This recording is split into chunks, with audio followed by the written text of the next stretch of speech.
యోగాతో బరువు తగ్గడం సులభం కేవలం 21 రోజుల్లో. ప్రస్తుతం సహస్ర వాళ్ళ ఫాదర్ కృష్ణ మనతో పాటు ఫోన్లో అందుబాటులో ఉన్నారు. సార్ నమస్తే. నమస్తే. సార్ ఎట్లున్నారు సార్?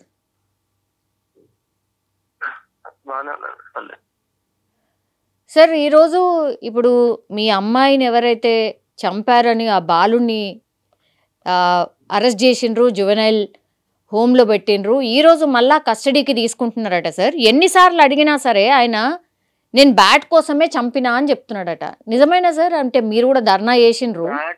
ధర్నా చేసినాం, బ్యాట్ కోసం అని కాదు. వాడు దొంగతనానికి వచ్చిందో మరి బ్యాట్ కోసం వచ్చిందో తెలియట్లేదు. వానొకసారి డైరెక్ట్ కలిసి మాట్లాడాలని నేను అనుకుంటే వీళ్ళు పోలీసు వాళ్ళు కూడా కలవద్దు, చేయొద్దు అని చెప్పి వాళ్ళు అంటున్నారు. అసలు ప్రాబ్లం ఏంది నేను కూడా తెలుసుకోవాలి కదా మేడం. అవసరంగా నా పాప చనిపోయింది కదా, అది నాకు ఒకటి వాళ్ళని కలిసి మాట్లాడాలని నా ఆలోచన, ఇంకేం లేదు. ఓకే, అంటే కాదు సార్, ఆయన లెటర్ ఒకటి రాసిండు కదా, మీకు కూడా తెలుసు. వాళ్ళ లెటర్ రాసుకుంటే కరెక్టే మేడం. లెటర్ రాసుకున్నా కానీ వాడిని నేను డైరెక్ట్ మాట్లాడితేనే నాకు సాటిస్ఫికేషన్ అవుతుంది. అసలు ఏంది ప్రాబ్లం, ఎందుకు చంపాలనుకున్నాడు, ఏంది అంతే దారుణంగా చంపడం ఏంది నాకు అర్థం అవుతుంది. ఈ అబ్బాయి మానసిక పరిస్థితి బాలేదు కాబట్టి ఆయనకు అంటే ఒక డాక్టర్తోనే చికిత్స కూడా చేయిస్తున్నారు అనేది కూడా సమాచారం ఉంది సార్. ఏది అడిగినా నేను బ్యాట్ కోసమే చంపినా అనే చెప్తున్నాడట. ఎన్నిసార్లు అడిగినా చంపడం అంటే మేడం, బ్యాట్ కోసం చంపడం నాకు అర్థం అవుతలేదు. అదేంది క్వశ్చన్ ఆన్సర్ చేయడం, అదే దారుణంగా ఉంది వాడు చెప్పేది. ఇప్పుడు మానసిక పరిస్థితి బాగాలేదంటే వాడు చదువుతుండు, స్కూల్కి వెళ్ళిండు, 5 days స్కూల్కి వెళ్ళిండు, అన్ని వెళ్ళిండు, అన్నం తిన్నాడు. వాళ్ళ మమ్మీకి తెలుసు. వాళ్ళ మమ్మీ అడిగితే కూడా నాకు అరే నువ్వే పట్టిస్తావా అమ్మ అని చెప్పి కూడా వాళ్ళ అమ్మకి తెలుసు. అంతే తెలుసు వాళ్ళ అమ్మకు, వాళ్ళ ఇద్దరు అక్కలకు తెలుసు, ఆమెకు తెలుసు. అన్ని తెలిసి చేసిడంటే వాళ్ళు ఎంత ప్లానింగ్ గా వచ్చారు చెప్పండి. ఏంటంటే సింపుల్ గా బ్యాట్ కోసం అని చెప్తున్నాడు. 100% వాళ్ళ మమ్మీకి తెలుసు, వాళ్ళ సిస్టర్స్ కి ఇద్దరికి కూడా తెలుసు. ఎందుకంటే వాడు బట్టలు తీసుకొచ్చి అప్పుడు డబ్బులు ఎక్కడికైనా వస్తున్నాయి, డబ్బులు కొనుక్కుంటుండు, తింటుండు, బ్యాట్ మళ్ళా క్రికెట్ ఆడుతుండు, స్కూల్కి వెళ్ళిండు, అంత సంతోషంగా ఉన్నారు వాళ్ళు. వాళ్ళకి తెలియదే ఏమి ఉండదు కదా మేడం. వాళ్ళ మమ్మీ కూడా అడిగిందంట, ఏంట్రా నువ్వు ఇట్లా చేసినావా అంటే, ఏం మమ్మీ నువ్వే పట్టిస్తావా నన్ను అన్నాడంట వాడు. అంత తెలిసినాక కూడా పోలీసు వాళ్ళకి ఎందుకు చెప్పలేదు? ఈమె అంత న్యాయంగా ఉన్నదే, ఈమె కూడా ఎంత దారుణంగా ఉందంటే డబ్బులు ఎట్లయినా రావాలి నాకు, అంతే ఏమైనా చేయండి నా కొడుకు అన్నట్టు ఫీలింగ్ లో ఈమె బతుకుతుంది. వాళ్ళ హస్బెండ్ జాబ్ చేయడు, ఈమె ఒక మెంటాలిటీ, ఆమె ఒక మెంటాలిటీ, ఆ పిల్లలు ఒక మెంటాలిటీ. మరి ఈ సొసైటీలో ఎందుకున్నారు వాళ్ళు నాకు అర్థమైతలే. అంటే అవును, మీ అమ్మాయి బర్త్డే కూడా వచ్చిండా ఈ బాబు? మేడం ఒకటి, మా పిల్లోడు క్రికెట్ ఆడతాడు గల్లీలో, ఆడుతుంటే వాడు దారిది వచ్చి ఆ పెద్ద పిల్లోడు వచ్చి ఇలా దాంట్లో ఆడడం ఏంది, వాడు వద్దంటే పిల్లలు వద్దంటారు ఆడుతుంటే అన్నారు కదా. వాడు బర్త్డే పార్టీ కంటే నా కొడుకు బర్త్డే, అది ప్రతి గల్లీలో ఏ బర్త్డే పార్టీకి వెళ్ళినా వెళ్తాడు వాడు. వెళ్ళి అందరికి ఫ్రెండ్స్ తో బాగుంటాడు, అంతే తప్ప అంత వెళ్ళడం కూడా తప్ప అంటే మరి ఇంకేం చేస్తాను మేడం, అర్థమవుతలేదు. వాడు వచ్చి పక్కలో ఎంత పెద్ద మెంటల్ గా ఉన్నాడని చెప్పి ఎవరైనా గుర్తుపడతారా చెప్పండి. వాడు డబ్బుల కోసము బ్యాట్ కోసం వచ్చిండు, దొంగతనానికి వచ్చింది, మా పాప బలి అయిపోయింది అక్కడ. అందరు సింపుల్ గా బ్యాట్ కోసం వచ్చిన చంపేసిన ఏంది, అది దారుణంగా మాట్లాడతారు అందరు. వాడు ఇచ్చే స్టేట్మెంట్ చాలా తప్పది. వాడు మైనర్ కాదు, పెద్ద మేజర్ మంద కొడుకాడు. వాడు ఎట్లా ఏందో వాడిని చూసాం, ఇక్కడ వెయిట్ చేయడమే తప్ప ఇంకేం లేదు కానీ ఏం చేసేది. పోలీస్ స్టేషన్ కి వెళ్తున్నారా? ఈ కేసులో ఏం జరుగుతుందో మీకు ఏమైనా ఇన్ఫర్మేషన్ ఉందా? వెళ్తున్నా, వాళ్ళకి ఏం చెప్పట్లేదు. ఈ స్టేషన్ లో అయితే స్టేషన్ లో ఈ కేసు గురించి ఏం మాట్లాడట్లేదు. నేను పోస్ట్ మార్టం రిపోర్ట్కి వెళ్తే కూడా పోస్ట్ మార్టం రిపోర్ట్ ఇవ్వట్లేదు నాకు. 23-24 days నాకైతే. ఏమన్నా అంటే ఇంకా రాలేదు, డాక్టర్ సంతకం పెట్టలేడు, ఇదే రిపీట్ చేస్తున్నారు అతను, ఇంకేం లేదు. పోస్ట్ మార్టం రిపోర్ట్ కూడా మీకు అసలు చూపించలేదు, ఇవ్వలేదు, ఇంకా రాలేదు, డాక్టర్ సంతకాలు పెట్టలేరు, ఇంకా రాలేదు, ఇదే చెప్తున్నారు తప్ప ఎందుకు రాస్తలేదు అని అనుకుంటలేదు, చేయట్లేదు. నాకు ఒక స్లిప్ ఇస్తారు గాంధీ హాస్పిటల్, అది కూడా వాళ్ళ దగ్గరే ఉంది. ఆ స్లిప్ ఇస్తానని నేను వెళ్ళి కనుక్కుంటాను కదా మామూలుగా, ఏముంది అసలు ఎందుకు రిపోర్ట్ రాలేదని చెప్పి, అది కూడా ఇవ్వట్లేదు నాకు. ఓకే, మీరు ఎవరిని కలుస్తున్నారండి? ఏ స్టేషన్ కి వెళ్తున్నారు, ఎవరిని కలుస్తున్నారు, ఎవరు మాట్లాడుతున్నారు? కుక్కట్పల్లి సిఎస్ సుబ్బారావు సార్ మాట్లాడు. ఓకే, మరి ఇవాళ ఆయనని కస్టడీలోకి తీసుకుంటున్నారట బాలుడిని. క్వశ్చన్ చేయబోతున్నారట. ఒకటే చెప్తున్నాడట, ఎన్ని వందల సార్లు ఎంతమంది అడిగినా సరే నేను బ్యాట్ కోసమే చంపినా అని చెప్తున్నాడట. బ్యాట్ ఇవ్వండి నేను ఆడుకుంటా అంటున్నాడట. నిజంగానే అవును, ఆ బ్యాట్ ఇవ్వండి నేను ఆడుకుంటా అంటుండట. ఆడు చాలా తెలివిగా మాట్లాడుతుంది మేడం, చాలా సింపుల్ గా. ఏంటంటే నేను ఒక పిచ్చోని తను వదిలేస్తాను ఒక పిచ్చోని లాగా మాట్లాడుతున్నాడు. సరే న్యాయం ఏం చేస్తుందో మేము కూడా వెయిట్ చేయాలి కదా మేడం. మేము కోరుకున్నది ఒకటే, న్యాయం జరగాలని కోరుకుంటున్నాం, కానీ చూద్దాం మాకెంతవరకు న్యాయం అవుతుందో చూడాలని నేను వెయిట్ చేస్తాను.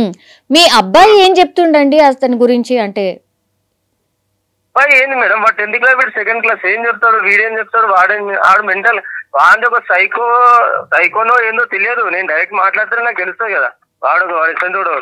ఇప్పుడు పోలీసు వాళ్ళు మాట్లాడింది 1కి 10 సార్లు అటు ఇటు చెప్తారు, 10 మంచిగా చెప్తారు 10 చెడు చెప్తారు. వాళ్ళు ఎంతవరకు న్యాయంగా మాట్లాడతారో మనకు కూడా తెలియదు కదా. ఓకే, మీరేం కోరుతున్నారు కృష్ణ గారు? మీరేం కోరుతున్నారు? అతన్ని కలిసి మాట్లాడాలి. మాకు చట్టం ఎంత వరకు న్యాయం చేస్తుందో చూస్తాం, వెయిట్ చేస్తాం, కోరుకుంటున్నాం. అదే వెయిట్ చేయడం అంటే ఇక మనకి అసలు అని ఏం చేయాలనుకుంటారు, ఆయన వదిలేస్తారా లేకపోతే ఏమన్నా శిక్ష ఇస్తారా, అసలు ఏం చేస్తారు మేము కూడా చూడాలి కదా మేడం. నాకు తెలియకుండా అయితే వాడు ఇప్పుడు ఎక్కడ వెళ్ళినా సరే మాకైతే కొద్దిగా ఎంతో కొత్త ఇన్ఫర్మేషన్ వస్తుంటది కదా పోలీసు వాళ్ళతో. మీ అబ్బాయి సహస్ర గురించి గుర్తు చేస్తున్నాడా అండి? చేస్తాడు మేడం, ఎందుకు చేయరు. ముందే ఇద్దరు మాకు, ఒకరు లేకపోతే ఒకరు గుర్తు చేసుకుంటూ ఆడుకుంటారు అన్ని చేస్తారు. వాళ్ళు గుర్తు చేసుకోకపోతుంటే రోజు ఎడవడం తప్ప మాది ఇంకేం లేదు. ఏ గవర్నమెంట్ సపోర్ట్ లేదు, ఏం సపోర్ట్ లేదు మాకైతే. ఏడవడం పడుకోవడం తప్ప ఇంకేం లేదు. వాళ్ళని కలిపేయండి ఒకసారి, అతన్ని కలిపేయండి అని చెప్పి చాలా రిక్వెస్ట్ చేసినా కూడా మాకు కలిపేయలేదు, మాట్లాడలేదు. వాళ్ళ పేరెంట్స్ ఎక్కడ ఉన్నారో తెలియదు, ఇంటికి చాలా నుంచి వెళ్ళిపోయారు. వాళ్ళు లేరా ఇప్పుడు? అక్కడ పేరెంట్స్ కూడా లేరు, ఇంటికి చాలా మంది. అక్కడ 2 సార్లు వెళ్ళినా చూసినా లేరు అక్కడ. అసలు ఎందుకు ఇంత అన్యాయం చేసారు అడుగుదామని మాకు ఆ ఆప్షన్ కూడా ఇవ్వట్లేదు మేడం. మా పాప ఇంతవరకు పక్క బిల్డింగ్ వాళ్ళకు కూడా తెలియదు, అంత మంచిగా పెంచుకున్నాను నేను. కానీ ఇంత అన్యాయం జరిగిందని మాకు కూడా అసలు కోలుకోలేకపోతున్నాను. ఓకే అండి, ఓకే కృష్ణ గారు. ఇది సహస్ర వాళ్ళ నాన్న యొక్క ఒపీనియన్. ఎవరైనా సరే, ఏ తండ్రైనా ఇలా కాకుంటే ఇంకా ఎలా రియాక్ట్ అవుతాడు? యాక్చువల్లీ ఆ బాబు ఎందుకు ఇంత దారుణానికి ఒడిగట్టిండు? ఒక బ్యాట్ కోసం ఎవరైనా మనుషుల్ని చంపగలుగుతారా? అంత చిన్న పాపని ఎట్లా చంపగలుగుతాడు? అసలు ఏదో దాస్తున్నారు. లాస్ట్కి వస్తే ఈ పిచ్చోడనో లేకపోతే ఆయన మానసిక పరిస్థితి బాలేదనో శిక్ష తగ్గించే ప్రయత్నం ఒకటి జరుగుతోంది అనేది సహస్ర వాళ్ళ నాన్న చెప్తున్నటువంటి వర్షన్. కానీ రోజు బాధపడేది, అట్లాగే రోజు వాళ్ళ కూతుర్ని కోల్పోయిన బాధ మాత్రం వాళ్ళని వెంటాడే సిచ్యువేషనే ఉంటుంది. అది మనందరికీ కూడా తెలిసిందే. కానీ ఒక సెన్సేషనల్ కేసు లాగా మారిపోయింది. సహస్రాన్ని చంపినటువంటి నిందితుడు ఎవరైతే ఉన్నారో ఇప్పుడు జువెనైల్ హోమ్లో ఉన్నాడు. ఇన్ని రోజులు అవుతోంది. ఎన్నిసార్లు అడిగినా, ఎంతమంది అడిగినా ఒకటే చెప్తున్నాడట, నేను సహస్రాన్ని చంపింది బ్యాట్ కోసమే వెళ్ళాను, బ్యాట్ తీసుకున్నాను, తర్వాత అడ్డొచ్చింది ఆ పిల్ల కాబట్టి నేను చంపాను, ఇది మాత్రమే చెప్తున్నాడు. కానీ వీళ్ళ నాన్న కావచ్చు, జనరల్ పబ్లిక్ కూడా ఒక రకంగా షాక్ అయిపోయినరు. బ్యాట్ కోసం మనుషులను చంపడం ఏంది, అసలు మానసిక పరిస్థితి ఏంది, ఇంత దారుణంగా మనుషులు ఎట్లా తయారైనరు అని చాలామంది మాట్లాడుకున్నారు. ఇప్పుడు సహస్ర ఫాదరే మీకు ఈ ఆడియో క్లిప్లో మీరు వింటున్నారు కదా, వాళ్ళ పేరెంట్స్ ఎవరైతే ఉన్నారో వాళ్ళు ఇప్పుడు లేరు. ఇప్పుడు మాకు ఇంకా కూడా ఎక్కడ కూడా రూమ్ దొరికే పరిస్థితి లేదు. ఆ ఓనర్ వాళ్ళు కూడా సరే దొరికేంత వరకు మమ్మల్ని అక్కడే ఉండనిచ్చారు కాబట్టి మేము అక్కడే ఉంటున్నాం ప్రస్తుతం. మా బాబు ఇప్పుడు అక్కని గుర్తు చేసుకుంటూ చాలా టైమ్స్ ఏడుస్తున్నాడు అన్నటువంటి మాట చెప్తున్నారు. సో ఇది ఫ్యామిలీ, ఏ ఫ్యామిలీ అయినా సరే ఒక మనిషిని కోల్పోయిన తర్వాత పడేటటువంటి బాధ. కానీ సహస్రాన్ని చంపినటువంటి నిందితుడు ఆయన మైనర్ కావడం, అట్లాగే ఇప్పుడు ఈ బాలికను చంపిన బాలిక కూడా మైనర్ కావడం, దట్టు కేవలం డబ్బులు కాదు ఏమీ కాదు బ్యాట్ కోసమే చంపినా అని నిందితుడు పదే చెప్పడంతో ఈరోజు పోలీసులు మరోసారి ఈ నిందితుడు ఎవరైతే ఉన్నారో అతన్ని కస్టడీలోకి తీసుకొని క్వశ్చన్ చేయబోతున్నారు. అండ్ నిన్న మొన్న దానికంటే ముందు అడిగినప్పుడు కూడా ఎన్నిసార్లు అడిగినా బ్యాడ్ కోసమే వెళ్ళినా అని చెప్తున్నాడు. కాబట్టి మరి ఈ లెటర్ ఎందుకు రాసావు, లెటర్లో డబ్బుల కోసం పోయినా అని రాసినావు కదా, ఆ తర్వాత చంపుతా అని కూడా రాసినావు కదా, ఎవరింటికి వెళ్దాం అనుకున్నావు, ఎవరింట్లో దొంగతనం చేద్దాం అనుకున్నావు, ఇవన్నీ కూడా అడిగితే మాత్రం ఒకటే చెప్తున్నాడట, నేను బ్యాట్ కోసమే వెళ్ళాను, చంపాను అన్నటువంటి మాటనే చెప్తున్నారట. ఆ లెటర్లో మరి ఎవరి గురించి రాసావంటే నో, ఏమీ ఆన్సర్ చేయట్లేదట. ఇంకా ఉల్టా పోలీసులనే అడుగుతున్నాడట, నాకు బ్యాట్ తెచ్చియండి, నేను బ్యాట్తోనే ఆడుకోవాలి అన్నటువంటి మాట చెప్తున్నాడట. అసలు ఎక్కడున్నాడు, ఏంటి, నువ్వు ఉన్నది జువెనైల్ హోమ్లో, అక్కడ బ్యాట్ తెచ్చియండి నేను ఆడుకుంటాను అని పదే పదే చెప్పడంతో ఇప్పుడు పోలీసులు ఏం చేశారు అంటే ప్రస్తుతం ఒక మానసిక వైద్యురాలు ఆర్ వైద్యుడిని తీసుకొచ్చి ఈ బాలుడికి ట్రీట్మెంట్ ఇప్పిస్తున్నట్టుగా మనకున్నటువంటి సమాచారం. సో మానసిక పరిస్థితి బాలేదు కాబట్టి ఏదడిగినా ఆ బ్యాట్ చుట్టే లేదంటే బ్యాట్ గురించే చెప్తున్నాడు కాబట్టి అసలు నిజం ఏమైనా దాస్తున్నాడా అన్న కోణంలో ఎన్ని టైమ్స్ క్వశ్చన్ చేసినా ఆ బాలుడు మాత్రం నోరు విప్పట్లేదు, బ్యాట్ గురించే పదే పదే చెప్తున్నాడు. కాబట్టే పోలీసులు ఇప్పుడు మానసిక నిపుణుడితోని ఇప్పుడు వైద్యం చేయిస్తున్నట్టుగా ప్రస్తుతం మనకున్నటువంటి సమాచారం.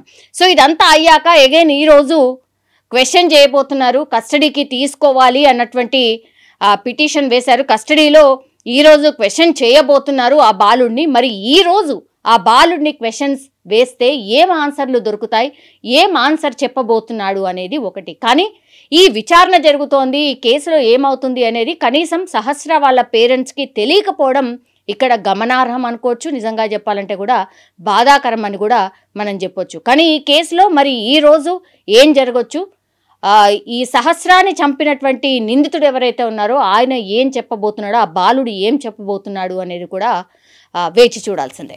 And for more videos, please subscribe to iDream. Please subscribe to iDream. Please subscribe iDream. And please subscribe to iDream. For more videos, subscribe to iDream. please like, share and subscribe to the channel. Congratulations, iDream. Subscribe to iDream. Subscribe to iDream. So subscribe to iDream Media.